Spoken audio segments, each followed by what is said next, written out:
Let's go back to one of our top stories now. It's been a year since businesses were looted and damaged in the 2021 July unrest.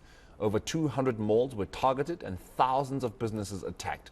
The SA Special Risk Insurance Association paid out over 12 billion rands in claims. Let's find out what the impact was from Muzi Dladla, who is from SASRIA. A very good morning to you, Muzi, and thank you so much for joining us. So is 12 billion essentially the cap? Is that where it ends, or are you still finding yourselves paying out still a year later? The total amount we've paid to date is 24 billion, and there's still an additional amount of around 10 billion that we are still yet to settle out of the July unrest. Just speak to us about some of the claims that have come through. I mean, so much happened last year in those couple of days, in that week or so. You know, when we look back at the visuals of what it is that took place with the unrest, I know we're focusing on the KZN, but there was also Gauteng. Just speak to us about just some of the claims that you guys have had to deal with. You know, majority of the claims that we paid came from, I would say, property owners. So, you know, the mall owners and everybody pretty much who owns really large property that were torched. I think those are the ones who really suffered the most. But I think the others who suffered really the most would be the retailers. You know, the big retailers, majority of them suffered, and some in excess of over 1.5 billion rands per entity that they suffered in respect of all the losses that we paid out. So between Gauteng and KwaZulu-Natal, KwaZulu-Natal is obviously leading at around almost 80% of all the claims that came through. They all came from KwaZulu-Natal. Gauteng amounts for about 20% of that.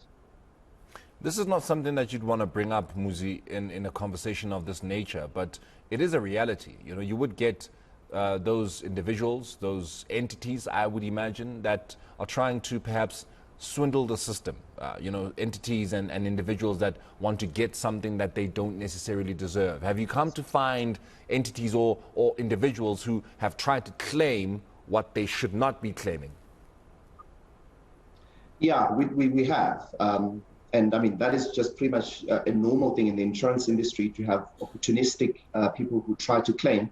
So we've dealt with a number of those. So we have quite I wouldn't say a big number, but it's close to about 1 billion rands almost of amounts that we had to really dig deeper. Some of them we still are investigating, but the bottom line is that we will obviously get to the bottom of each and every one of them. And others were even alerted, I would tell you, by members of the community to say that a particular property owner or a business owner who is claiming for SASRIA, they are very well aware, they have evidence that they actually did not suffer damage. They would probably even move stock to another property and claim that it was looted. So a lot of that happened, and it's quite sad because we spent quite a considerable amount of time dealing with those when we had quite a big number of claims that were legitimate that we had to deal with. 24 billion rands was the correction you gave me when I said 12 billion rands. That's, you know, I mean, you hear billion and you're already thinking, be it 12 or 24, it's still a very large amount of money that needs to come out, you know, to deal with claims that have been put forward. Speak to us about what goes into the process of claims and where SASRIA gets into paying those claims out. You know, SASRIA is one entity. And we would not have been able to pay all of these claims on our own. So we have a business model that utilizes the traditional insurance market. And we issued mandates to each and every one of them. So one of the binder activities that an insurance company does is to bind a claim or to accept a claim as a valid claim. But there are incidental activities that come with that include the assessment, the determination of the values, and making sure that you're putting the person back in the same position that they were before the claim. So all of that became a very big issue. So how we staggered it is all the claims up to about 1 million rands, we outsourced all of those claims to be handled by the various traditional insurance companies. And today, as we, I wouldn't say commemorate, but as we remember what happened last year, because today is exactly a year after the whole event happened. So we're looking back and thinking this would not have been possible other than having worked with the private sector. So the insurance companies, as well as the brokers were very instrumental in formulation of the claim, because remember, they are closer to the client and they're the ones who actually provide advice, and they render intermediary services, which includes helping the client to formulate a claim. And if the brokers were not there, I think we would still be sitting probably at less than half paying the amount because they helped in formulation of that claim. And at the same time, the traditional insurance companies, each and every one of them that we're able to contract with in order to do this, they helped us in order to bind all of those claims and put the clients back as quickly as we could. I don't think it's been easy. It's been very difficult because the amounts to be paid out, South Africa has not seen before, to pay out over 24 billion rands within a year. It's really been an extreme exercise. And all of that really has happened with the joint collaboration that took place with the entire insurance market. And at the same time, I think the assessment fraternity, so the people that we send out to go and do an investigation for us, and I think the level of professionalism in dealing with empathy, when dealing with those particular clients, I think they deserve a mention as well, because they really work tirelessly in doing this and helping us as well to formulate the claim in the correct way. Muzi, I'm sure you would have seen hashtag national shutdown on social media. It hasn't happened, and there are people, of course, who believe that the national shutdown will never happen. But this is a national shutdown in protest of, the cost of living, high petrol price, high, food prices and such. If the national shutdown were to happen, last year's unrest proved to us that South Africans can get pretty rowdy, can essentially cause some serious damage to their own resources and infrastructure. Is SASRIA ready for a national shutdown? Do you have the money in the bank to essentially pay out claims should there be a national shutdown? I think there are various parts to consider before I give you a direct answer to the question. The first one is that we understand what the issues are in South Africa. And we also know that these issues need to be dealt with. And it is a legal right for each and every individual in South Africa to protest. And protests are legal and they should be done because they raise a voice of those who don't have a voice.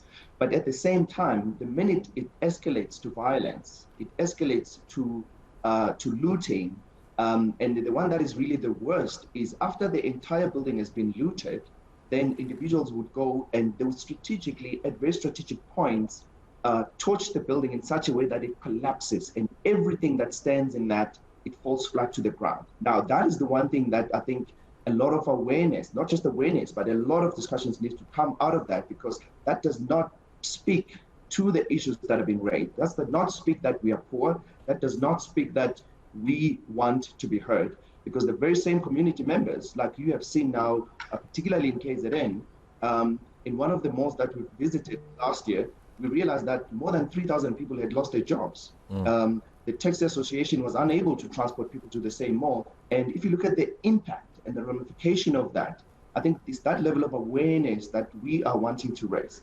Now, back to your question. Your question is, do we have the funds to do that?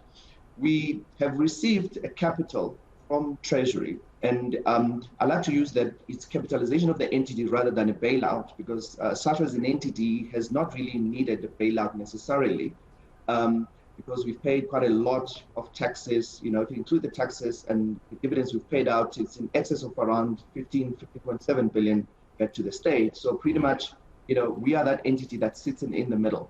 So at this particular moment, within the confines of what the regulation requires, we are sufficiently capitalized. Now, the problem comes in two ways, is that one, if we allow this potential national lockdown to proceed, it can be allowed to proceed. However, if it escalates, the level of escalation and the time from the escalation to the time that they start to be damaged, we need to have proper reaction. And if we do react on time, the various levels of defense, from the members of society to the insured, to the police and to the army, and I can confidently say that if we manage to contain the situation the way that it's supposed to be contained, and I'm talking now from the experience that we experienced last year, even last year, if all of these things were properly integrated, we would not even be talking to you today, because it would have not even been a newsworthy situation. We would have been able to absorb and pay all of those claims. So yes, we do, but that would be subject to all of these elements that I've just raised. I'm stealing time that I have no right to be stealing, but I still need to ask this question. So a Faith Mangope, for example, has had damage to her property, but she's hearing us talk millions and billions, and she's only had damage that comes up to about 50,000 rands. Does she have a place to go? Does she have a SASRIA that she can speak to? Who does she go to get that claim? Okay, so there are two parts to your question, and I won't spend too much time. The first one is that if she already or he already has cover for SASRIA, there is obviously the channel that she would have received the cover from, which traditionally would have been a particular insurance company as the intermediary for us to get to them. So the channel to do is to get in contact with them, and they do have a mandate from us in order to handle that claim immediately as soon as possible, based obviously on the confines of what the policy conditions require. The second part is that what about the ones who are not insured currently, who would like to be insured and who need to be insured because there potentially is an eventuality?